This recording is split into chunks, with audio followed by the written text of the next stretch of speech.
How do I prepare a grant budget for a grant application or a project budget for an application that I'm putting forth to receive grant funding? Well, this is a very basic question and maybe one of the most important questions that you ask if you're new to grant writing or if you're elevating your grant writing. So in this video, I'm going to break down 3 essential tips for preparing a grant budget and thinking about it, how you explain it, how you talk about it. So I hope you enjoyed this. My name is Benjamin Dean from grantgetting.com. This video and others like it on the channel are aimed at helping you get more grants. So let's jump in. So number one, high level or higher level is to understand that your budget is supportive or is intending to be supportive of the narrative portion or portions of your grant application. So your budget should correlate directly to what it is that you say that you are going to be doing in terms of the program or project. It should align perfectly, ideally. Someone should be able to pull open your budget. Someone with, let's say, not an above average level of financial competency. They should be able to pull open your budget and they should be able to see somewhat of a story being told there in the budget, and that story is then mirrored in your project narrative. Okay? It should be a complete financial reflection of the story that you're telling. If your narrative, for example, describes a very robust program with many different activities, some of them new, some of them, ones that are new for your community, that involve some degree of learning involved in them, and then somebody gets to your budget and they see 3 line items, that's going to be a red flag.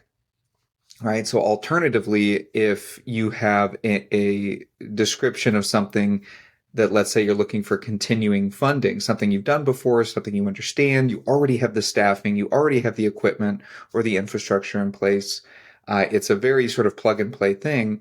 And then they get to your budget and it's a very complicated budget with many different items in it that aren't necessarily explained in your what you've intended to be a very simple explanation, then that's sort of a red flag too. So it's both ways.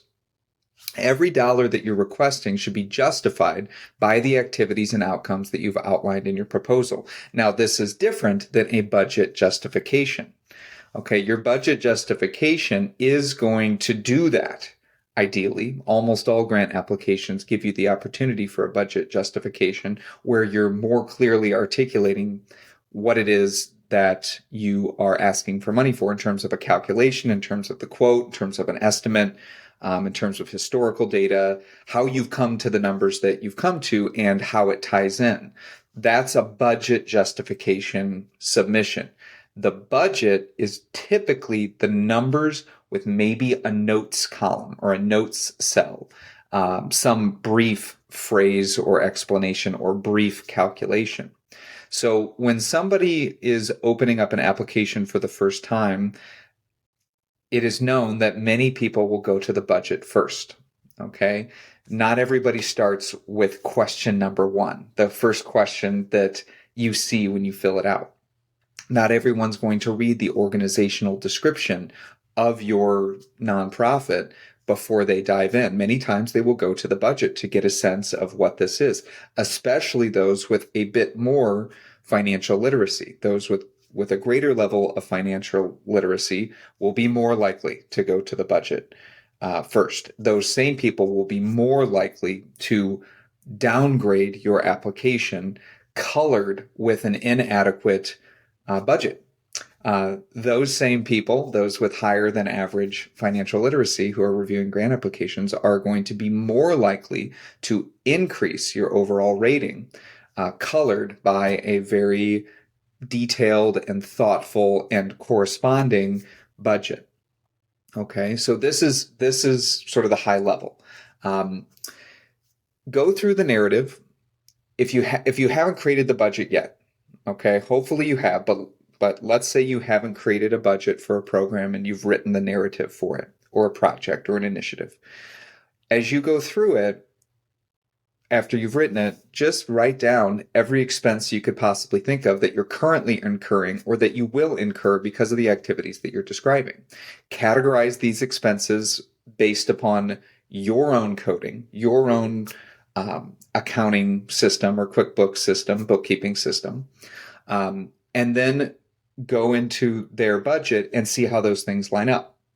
Okay, if you're applying for grants, for this grant, one grant in particular, you're likely going to be applying for others. So it's important to house your budget document and your budget information, not just in one place for one funder. You're going to want to reference it for many, many reasons.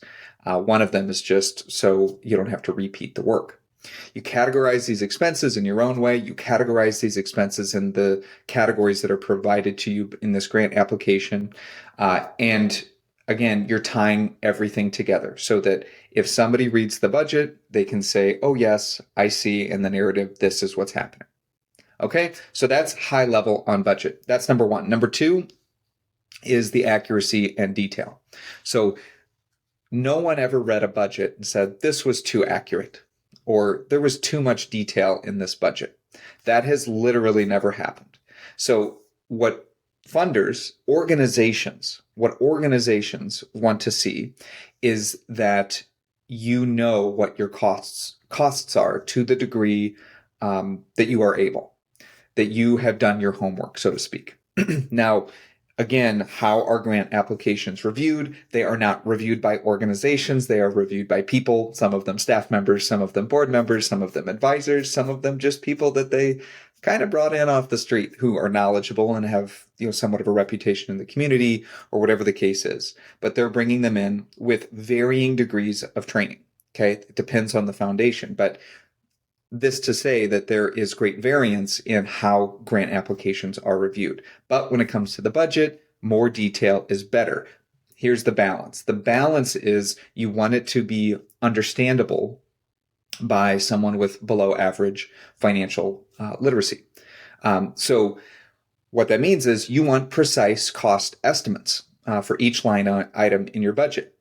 And that can be done with a little bit of legwork in terms of just reaching out to folks that you will be hiring as a subcontractor. That would be a little bit additional detail work on a spreadsheet or on a scratch pad, but preferably a spreadsheet in terms of the number of hours that are required to complete some portion of this project. There is also, typically printing costs and administrative costs and technology costs and other things. All of that you can find online, whether, you're including email outreach as part of your strategy, awareness building for your program, then you dedicate some percentage of your software that you are probably paying for already, that you probably already have a billing statement for this project. Right. So you've got email, you've got text, you've got your CRM, you've got your office overhead, you have any number of various pieces of software that you might use for a program. The detail is in the legwork that's done beforehand. So that simply means, hey, this is how much it costs per month for this software. I am estimating, and estimates are typically perfectly fine here, that 35% of the usage of this software will be dedicated for this program. Cost times 35% times 12 months equals the amount that goes into that line item or that line item on the budget. Okay, so that's how you get to something that's a little bit more accurate than it's about $50. Right? So just going through and allocating proportions to everything that you're doing. You're going to want to include all your direct costs, of course, like the direct salaries, the labor, the materials, but of course your indirect costs, such as admin fees or rent. Now, there are typically in most grant applications an allocation for general indirect. The standard rate is typically between 5 and 15%, say 10%. Okay. Now that can be applied with or without typically this detail that you are providing. Better to have more detail though. So the idea is, what is an indirect cost? So an indirect cost might be your rent. Okay. Now, when you're filling out a grant application, you can include, depending on how the budget is structured, you can include your rent prorated, not as part of your randomly numbered 10% indirect overhead. You can include that as a line item. Okay. And if you have a sense of, I have a 2,000 square foot facility, I estimate that 500 square feet will be dedicated to this project, that's 25% of that space, then I'm going to say 25% of my monthly rent is going to this. That is a far preferable budget to read, a far more detailed and accurate budget to read than not including rent in your line item portion of the budget and just saying, you guys gave me 10%, 10% is great. Okay, in terms of an indirect cost. The other way to do it is to take the 10%. But in your budget justification or in your notes section, depending on how the application is formatted, you can show them that you've done the math. You can show them, in some cases, that your actual indirect is 12%, but you're going to take 10% because that's how this grant program is structured, this grant giving program. Okay, so showing that you've done the homework is very, very important. Number one, because you need to know. If you do not know your costs for the program, that will end up being a problem for you. Number two, it lends additional credibility for you as a manager, for your team as a management team of a project. Okay, it's going to increase the likelihood of you receiving a grant.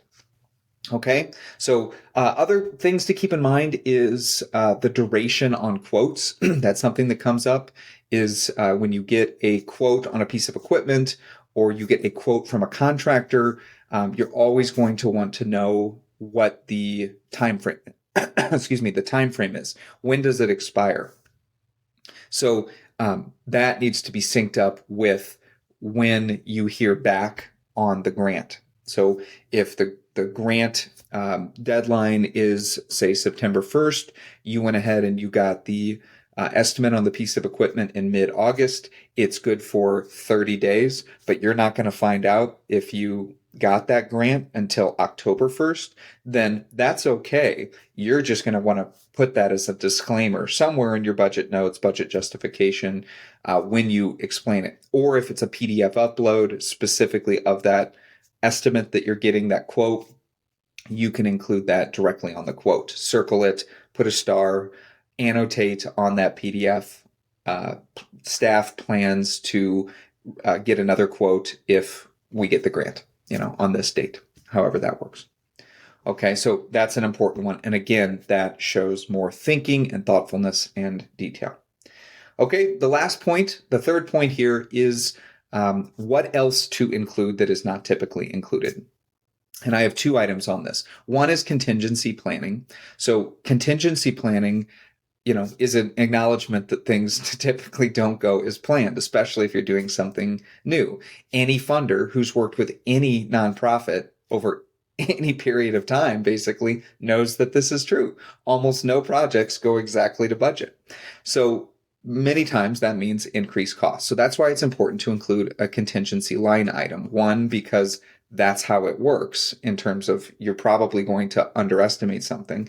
But two, it shows that you have thought about that and that you want to be transparent. A general rule of thumb is between 5 and 10% of your total budget in unallocated, unexpected expenses. Now, some grants applications will not allow this. Okay, so this is one of those questions. It's a great opportunity to ask. You can tell them you're writing grants, you've done this in the past. If you have, if you haven't, you're taking advice from somebody and they said to include this.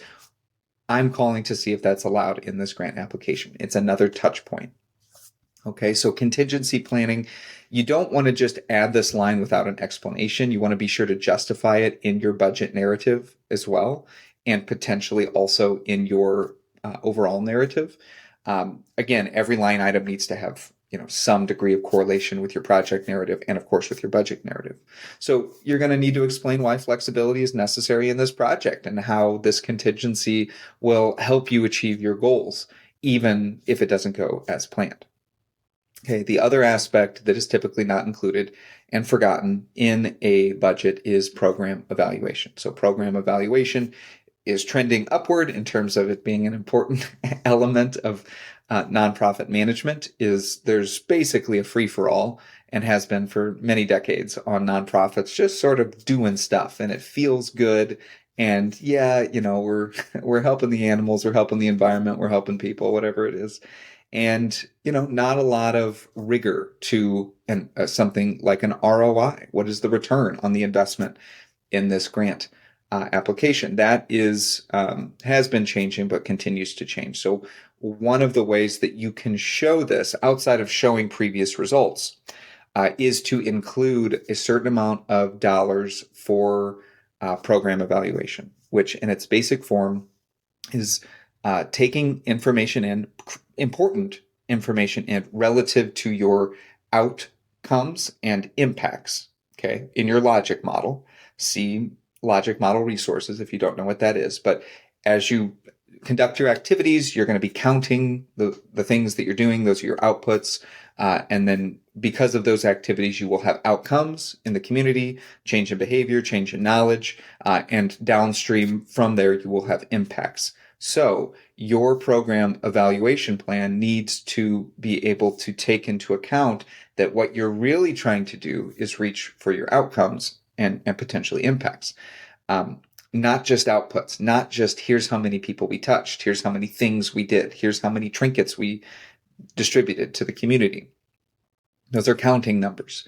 We don't care about that as a smart funder. What we care about is the change. What's the delta? So program evaluation says, here's the beginning, here's the population, here's where we started, the baseline data, here's the end of the project, intervention happened in the middle, the activities happened in the middle, and here's where we are now.